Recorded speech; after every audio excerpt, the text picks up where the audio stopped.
した花の香り一緒に歩けばもっと素敵になる長い冬が過ぎて新しい안녕하세요, 우주소년입니다. 오늘은 1960년대 후반 세이코가 만든 여행자의 시계 바로 세이코 6117-6400 월드타임을 소개해 드리겠습니다. 빈티지 시계의 가치는 중고시장에서의 가격으로 정해지겠지만 너무 흔해서 저평가되어 있거나 혹은 대중적으로 지속적인 인기를 얻고 있지는 않지만 잘 찾아보면 디자인적으로도 그렇고 기능, 역사적으로도 가치가 있으면서 그렇게 높은 가격이 책정되어 있지 않은 모델들을 찾으실 수 있습니다. 세이코 월드타임 6117-6400은 그런 모델 중에서 글램 마니아들의 지지를 받고 있는 러그트러그가 짧은 토너용 케이스를 가진 모델로서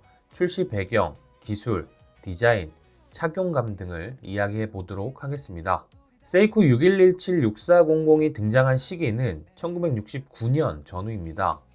당시 세이코는 이미 1964년 도쿄올림픽 공식 타임키퍼를 맡으며 세계 무대에 이름을 알렸고 세계 여행객과 비즈니스맨들을 위한 다양한 시계를 제작하기 시작했습니다. 6117-6400은 세이코가 만든 2세대 월드타임 모델로 1964년 도쿄올림픽을 기념하여 세이코의 첫 번째 월드타임인 6217-7000의 디자인을 업데이트한 버전입니다. 6217-7000이 일반적인 케이스를 가지고 있었다면 6117-6400은 토너형 케이스와 짧은 러그트러그를 가지게 되었죠. 그리고 1960년대 말은 국제항공 노선이 급격히 확대되고 글로벌 항공사들이 장거리 노선 홍보에 힘쓰던 시기였습니다.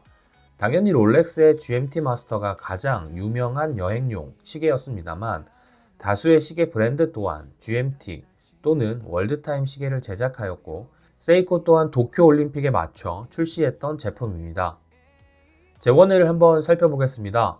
케이스 직경은 41mm, 러그트러그는 45.5mm, 러그너비 20mm, 두께는 돔글라스를 포함하여 13mm이고 돔글라스를 제외했을 때는 11mm입니다. 그리고 외부에 고정되어 있는 베젤의 직경은 38.5mm입니다. 전체적으로 브래싱보다는 유광의 폴리싱이 입혀져 있으며 러그트러그가 매우 짧고 41mm의 케이스 직경보다 2.5mm나 작은 외부 고정 베젤로 인해 케이스의 쿠션이 충분히 노출되면서 전체적인 밸런스가 훌륭합니다. 또한 내부에는 전 세계 국가의 도시가 적혀진 회전 베젤이 있고 그 안쪽으로 오렌지 컬러의 24시간계와 12시간계 인덱스가 시작되어 전체적인 크기는 한 체급 작게 느껴집니다. 또한 비즈니스맨이나 여행자들을 위한 시계로서 4시 방향의 크라운은 작은 크기로 케이스 안쪽으로 어느 정도 들어가 있는 것이 특징입니다. 다이얼 컬러는 대표적으로 실버와 그레이가 있습니다. 제가 오늘 보여드리는 모델은 그레이 다이얼인데 흔히들 린넨 다이얼이라고 부르는 마감이 입혀져 있습니다. 세로와 가로의 브러싱이 교차하면서 마치 옷감의 조직감을 보는 듯한 마감 방식을 보여주고 있고 빛을 받지 않을 때는 짙은 검회색을 보이지만 빛을 충분히 받을 때는 린넨 다이얼의 브러싱이 돋보이며 연한 그레이 컬러로 변화합니다. 24시간계 아라빅 인덱스 안쪽으로 12시간계의 아플리케 인덱스가 위치해 있는데 재미있는 포인트는 GMT 핸드가 핸즈 중에 가장 아래쪽에 위치해 있지만 튀어나와 있는 아플리케 인덱스와의 충돌을 피하기 위해서 위로 기역자로 휘어져 있는 것이 특징입니다. 단순히 핸즈의 시작을 높게 잡고 글라스를 그에 맞춰 더 높게 잡거나 월드타임 이너 베젤의 경사를 높게 주어 간격을 줄 수도 있었겠지만 좋은 착용감과 두께를 만들기 위해서 GMT 핸들을 휘어가며 만들었다는 것이 요즘 세이코와는 달리 작은 것에도 신경을 쓰는 옛날 세이코가 생각나서 기특한 포인트라고 볼 수 있습니다. 무브먼트 이야기를 해보자면 6117-6400에 장착된 6117 무브먼트는 17석의 주어를 가지고 있고 6진동 그리고 47시간의 파워 리저브를 제공합니다. 6117 무브먼트는 A와 B로 나누어져 있으며 현재 리뷰 중인 모델에는 6117B 무브먼트로 해킹 기능을 제공하고 있습니다. 세이코 시계답게 5.1mm의 두께는 결코 얇은 무브먼트가 아님에도 돔글라스를 제외하면 11mm대의 두께를 구현하고 있는 것이 앞서 말한 여러가지 신경을 쓴 요소 중 하나가 아닐까 합니다. 기능적으로는 GMT 핸드가 24시간에 한 바퀴를 움직이고 24시간계의 3핸즈와 데이트, 그리고 크라운으로 내부 회전 베젤을 조작할 수 있는 기능입니다. GMT 핸드는 독립적으로 조정되지 않고 메인 시침과 함께 움직이는 구조입니다.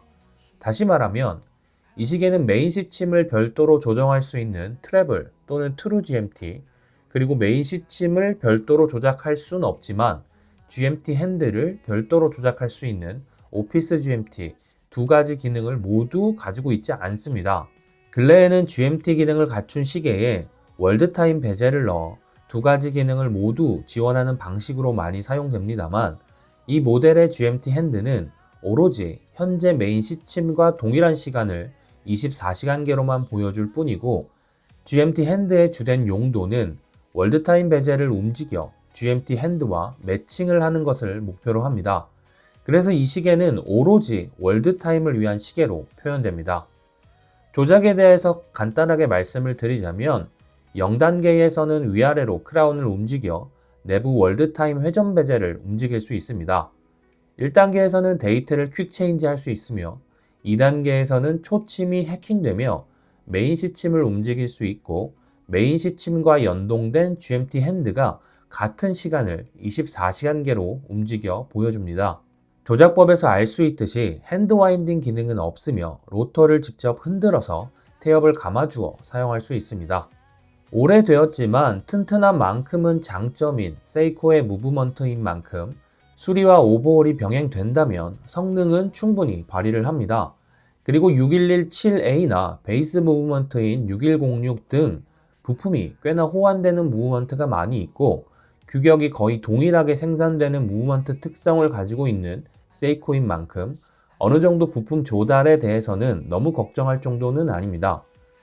하지만 내부 회전 베젤을 움직일 수 있는 기능을 가진 스템과 연결된 부품들은 6117-6400에만 있는 부품이 있어서 중고 시장에서 구입 시 필히 확인을 해야 되는 부분입니다.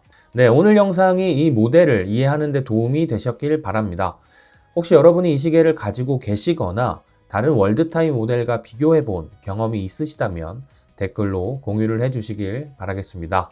저는 다음 영상에서 또 다른 시계 이야기로 찾아뵙겠습니다. 시청해 주셔서 감사합니다. 우주소년이었습니다.